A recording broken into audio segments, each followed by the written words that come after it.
Alright, let me pull up my chair real quick and I'll do some blabbing about this about this gun here.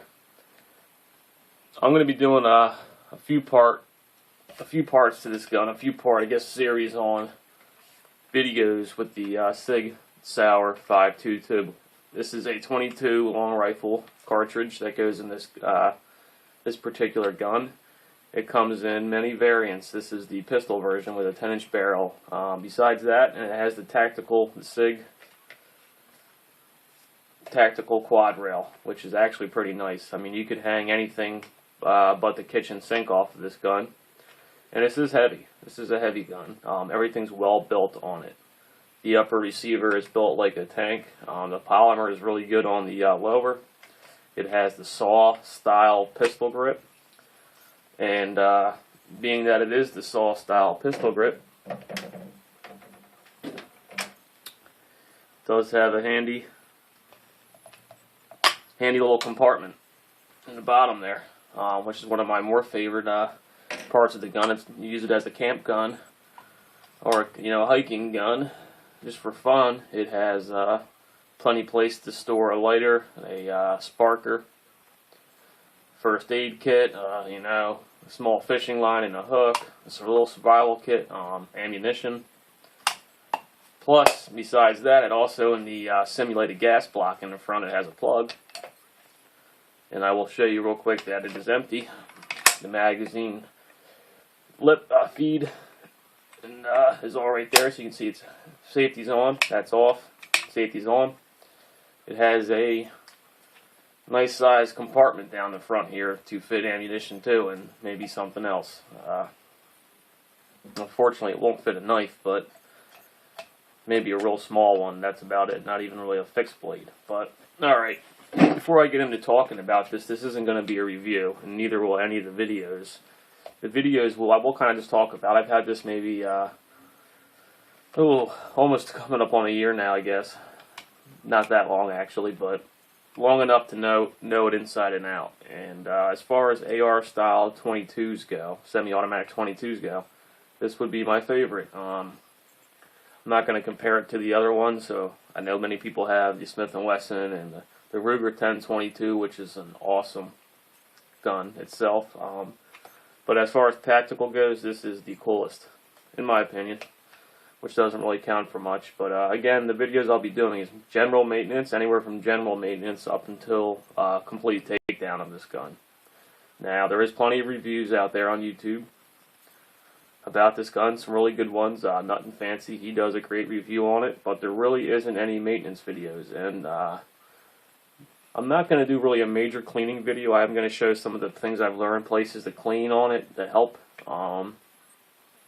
There is, I think, a video on how to remove the barrel on these. I don't think there's a video, I'm actually positive there's not a video on the 5.22 how to remove the quad rail. There is a 5.56, Sig's, the 5.22's bigger brother. There is a 5.56 Sig pistol video on how to remove the quad rail. It's similar, but it's not the same. Now, again, the videos I will be doing, since I kind of scoured the internet and YouTube and did not find anything. Let me lock this open real quick. Did not find anything for any particular way to do anything on this gun. So the videos, I'll just kind of give you a run through. You'll be seeing posted. I'm going to be doing the upper disassembly, which really just involves removing the bolt. Nothing too complicated there. So, real quick, we'll just go through a few things that I can show you. And another thing about this gun it has is the Black Dog manufactured magazine for Sig. It's a 26 round magazine, that factory that comes with it. Black Dog, if you don't know, makes awesome magazines. This thing, I've never had a problem with it, and it's very durable. So that's one of the highlights of the gun. Now, on mine, I do have a red dot reflex sight. I did have, let's see if we can find them here without shaking the camera a whole lot. I did purchase some iron sights or flip-up tactical sights, and they're just way too big. With the barrel being below that simulated gas block, you really need to put a micro sight on the front and rear to get anything dialed in. So the sight that I did buy for it is just too big. Even I filed down the post, and it's still way too big. So if you're going to buy ones like this for it, make sure you either go the mag bus or the mag pool. M buses or something real micro. So take look at the technical data and make sure they're not very tall at all. Now, I do also have a flashlight and laser combo. I do have the remote wire switch for it. I just do not have it mounted to anything. I'm waiting to get a few more add-ons to this before I do it, but I do have a laser and flashlight, or just laser by itself, or laser and flashlight combo. This light is bright as hell, and if somebody were to come in your house, you could blind the shit out of them, and they would never see you. Not that I would use this. But I would, maybe, 26 rounds of 22. That's definitely going to slow somebody down until I can get to a primary weapon. But then again, if I had to unbox this, I'd probably already have my primary weapon faster. Alright, now going kind of off topic here, but real quick, if you have this or you're going to think about purchasing one, it's probably one of the easier guns to disassemble. Now, put the bolt forward on it, and it has two pins, one in the front and one in the rear. The rear pin comes out easily, and you can just push it out, and it doesn't come out all the way, but you can swing the upper forward. And then I usually like to keep it level. You can pull back on the charging handle. It is dovetailed in there. You can wiggle it out and just pull the bolt right out the back. That's it. So that leads me to one of my first videos I will be doing. I will be showing you how to break the bolt down and disassemble it completely. Okay? It's not many pieces. It's really a guide rod, a spring, the buffer block, the bolt, and 2 E-clips and a washer. And I will also be showing you how to remove the firing pin. That's not recommended to do that every cleaning, but I'm telling you now, it is something. It's not hard to do. It's something you're going to want to do at some type of scheduled time after maybe X amount of rounds, maybe 10,000. I did mine after about 10,000, and I'm glad I did. It needed it. So the more maintenance you do to this, the longer it's going to last, and the better it'll perform for you. So there's the bolt. I'll be doing a video on how to completely break that down. And besides breaking it down, I will go into the bolt failure issue that a lot of the 522s were having, specifically the older ones. There is a classic model of the 522 that has a plastic shroud on the front, and came either in the pistol version like this, or with a 22, or I'm sorry, 16 or 20-inch barrel, match barrel. This is a match barrel, just cut down to 10 inches, 10-inch barrel. But the bolt failure they were having, the issue they were having with it was that more or less in the front area, there is an E-clip. It's going to be kind of hard to see right now until I get my better lights out for the videos. There's an E-clip right here that was failing after so many rounds. Some people 500, some people more in the thousands. Now, I've had 10,000 rounds for this, and this E-clip right here has never failed on me.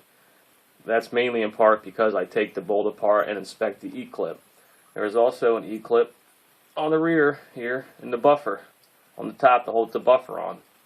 I did have that one loosen up on me. Now, I did have Sig send me a whole bunch of parts, and I'll talk about them in just a minute, but if you can take this E-clip and just pull it off with your fingers, it's too loose and it's time to replace it. And so really, you can have a failure with this bolt. It's not a major failure, but just breaking the bolt down and replacing the E-clips or just inspecting them will lessen the likelihood that you'll have an issue. And that really comes down to anything. I do aircraft maintenance, and I know that inspection is everything. The way that you try to reduce the chance of a problem is inspection and being vigilant to your parts. And that goes with firearms. You want to inspect everything. So I will get into the bolt failure now. There is an upgrade kit that Sig sends out with a different type of guide rod that has a pin, a slotted pin that goes in the front that completely eliminates the fact that you could ever have that come out of there. The one downside is it's a little trickier to break the bolt down and clean it all the way. So I have the upgrade kit right here from Sig, and I'll get into that later when I get into my bolt video, but I have a whole bunch of parts that Sig sent me, free of charge and free shipping. They're very good about that, but I decided to stay with the E-clips because I take this apart enough to know when there's a problem. So I have over 10,000 rounds through this gun, and you can see everything. If you can see a little bit, everything is really clean. I keep it real clean and real well serviced, and it's never given me a problem. Alright. Some other videos I will get into. Let me just... The one thing about this, which is good though, this thing's solid. Even with that, I mean, it's taking these pins in and out a billion times like I've done it. This thing has no movement in it. It's solid as can be. It has the front pin here. The front pin's a lot more hard to push out. Sometimes I can push it out on a good day, but usually not. So I have a pin punch that I use for most of the service on this gun. This is a 16th inch steel pin punch, and I will use this to backside. Being carbon steel, this punch is pretty tough. I can hit it on either end and not hurt it. Okay? But I just very gently knock the pin out. And I always use a light tacking hammer. This is 5 ounce. Doesn't exert enough pressure on anything to hurt anything on this. So once that's out, we can take the rear pin out. I always take the front out of them. When we're pulling it all apart, I take the front first and then the rear pin. And that keeps it from swinging out on you. And then basically... the lower, which is very lightweight and durable, it's actually overbuilt, which is good. I'll get into that. And then the front. I know this seems like kind of more like a review, but it's not. It's just more or less someone talking about it who's had this. If you haven't bought one, I'm going to tell you, and you can buy one. The means to, you find one, buy it. I bought this for a really great price new in this version, the pistol, and that's why I snatched it up, and I'm happy I did. It's going to be a gun I keep for life, so... if that says anything about it. So there's your upper. Now I'm going to set that aside for a second and kind of get into some of my videos I'll be doing. I'll be talking about ammunition too. I know it's well known out there that semi-automatic 22s, a lot of them are very finicky and picky with their ammo.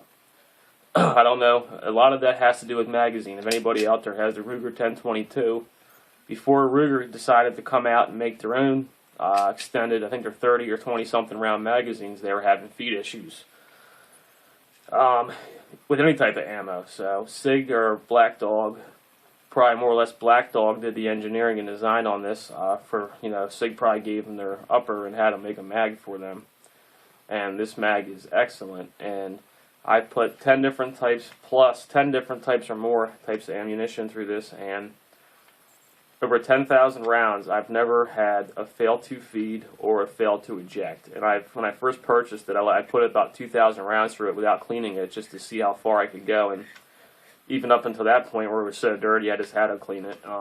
It had no issues. Of course, with buying some bulk ammo that I buy, not Federal, I've never really had many problems with Federal, but I hate to say, Remington and Winchester make some of the worst 22, especially Remington, the worst 22 bulk ammo. It's like 1 out of every 5 has a fail to fire, and that's nothing to do with this. This thing is not really capable of a light strike. This hammer hits with so much force. The spring is so strong on it that it's not capable of producing a light strike if it's clean and well maintained. So now so I will do a video on the types of ammunition I use. If you just purchased one, or are going to, I'll tell you some of the really good ammos. Now, being that I haven't found one that's a problem yet, you could, probably buy almost anything for it and it'll shoot it. But I will go into the particular ammos that I find to be the best, shoot the best out of this. Now, some videos I will be doing, which started me in this video series on this gun, is that there's nothing out there on YouTube or the or the internet or many forums about doing service to this gun other than what's in the manual. Now, this area, I'm going to turn my flash on real quick so I can show you. This area here in the lower houses the safety lever.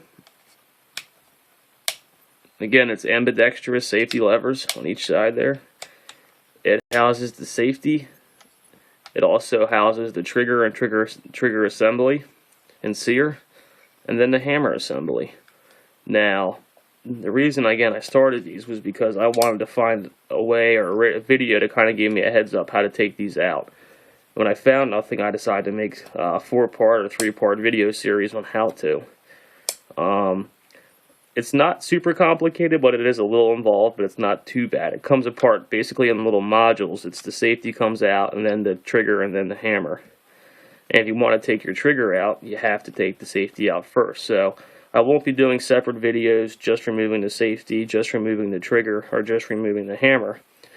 The 3 or 4 part, I forget, I think it's 3 parts, videos will be removing all 3 of them. And then as I talk in the videos, you can stop at the trigger and leave the hammer in, or you can take them all out. And once you have them all out, I mean, being a 22 semi-auto, this gets very dirty in here. You can see, again, I keep mine really clean. That's just how I like it. But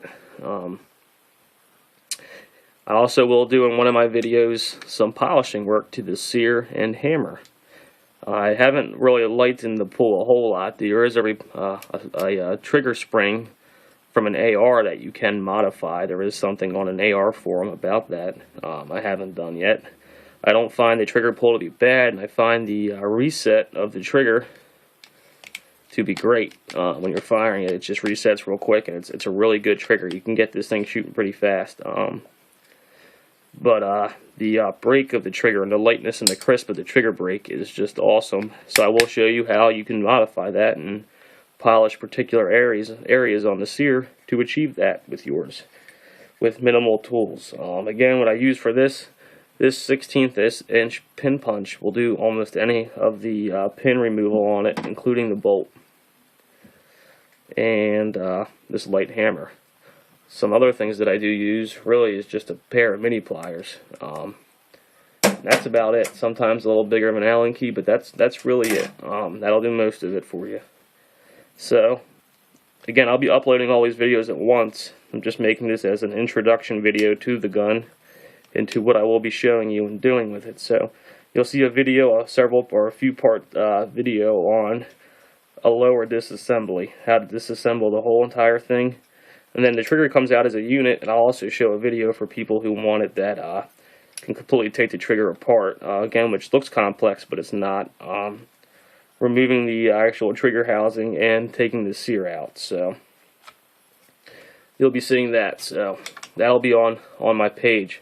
Now, under my YouTube channel, which doesn't have a lot, I have some other videos from with my son a while ago, but I kind of started making gun videos. And it'll be under a playlist for the Sig 522. So you'll be able to find everything that I've made under that playlist. I also will do a quick one on mag disassemble. This is not hard to do, but it's something, again, I put maybe 10,000 and finally decided to clean it. I couldn't see through it no more. I wanted to oil the spring up. I oiled the spring up on this, and if you do that, less chance that spring will get corroded and start to give out and fail on you. So you don't want to have that. And plus, the dirtier this gets, again, it gets real dirty being a 22. The spring tension starts to not work as well because it has to overcome all the grime and crap that you get down there. So just me cleaning this allows this to move a lot quicker than it did after it was 10,000 rounds were put through it. So I guess in closing here, I hope my videos will help people out there either to make the choice to buy one, and then kind of they'll know how they can service it. I will get into removing the quad rail too and the barrel, which again I don't do often. The barrel is, I guess, more or less not Loctited, but it's in there good from Sig, so I don't take it off. The flash hider, or not really a muzzle brake, but the flash hider on the front is a standard AR threaded flash suppressor, so you can buy any cool flash suppressor that you see in, we'll just say, Cheaper Than Dirt or Midway or any of those Brownells. So that's one thing I will be changing out and doing a video on. You can pick out some pretty cool flash suppressors for it. So and with the pistol, you'll need it. I'll tell you, I fired at night a few times, and it does, being the pistol, it does throw a pretty nice size flame out the front of it. So it's a great gun. It's with that matched barrel, it's accurate. Even with just this pistol version, it's overbuilt, which is good. It's solid. If you have one, you know it's solid. And it's easy to maintain as far as a field strip on it. It couldn't be any easier. So Sig did a great job with that. And another video, again, I will be doing when I do the bolt disassembly, I'll be getting into the bolt failure issue and all the parts that come with the upgrade kit and the pluses, well, I guess the pros and cons of doing it. Again, all the stuff Sig sent me, I just keep aside. I got some pins, extra pins I asked for, E-clips, the spring, I got a buffer block, I got a new guide rod. So I will get into that in the bolt disassembly. But I guess that's it. I went on too long as it is, but I just wanted to do a good introduction video, or not a good one. I always claim I don't make great videos, but definitely the information I give you on the gun, you'll get. That you will get is good information. And how to disassemble this. But I always, like I said, I always claim in most of my videos my lighting's not the best. It's laid out now, and the video quality is less than high super quality. But I do the best I can, and always up for anybody else's ideas. But okay, so look forward to the videos on how to remove everything and how to service your Sig 522 properly. Now, if you have any other version, the carbine, which has the fold-in buttstock off the rear, and the 16 or 20-inch barrel, all the same rules apply.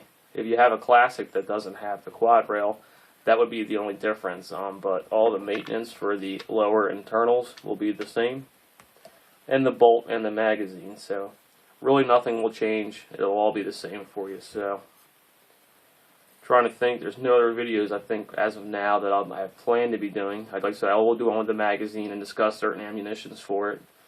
Also, we'll be doing some range reports and some range videos of range shooting with it. I do have a 3D camera, and I've done some cool 3D camera shots and videos with the 522, so if you have a 3D viewing device, those will be kind of cool.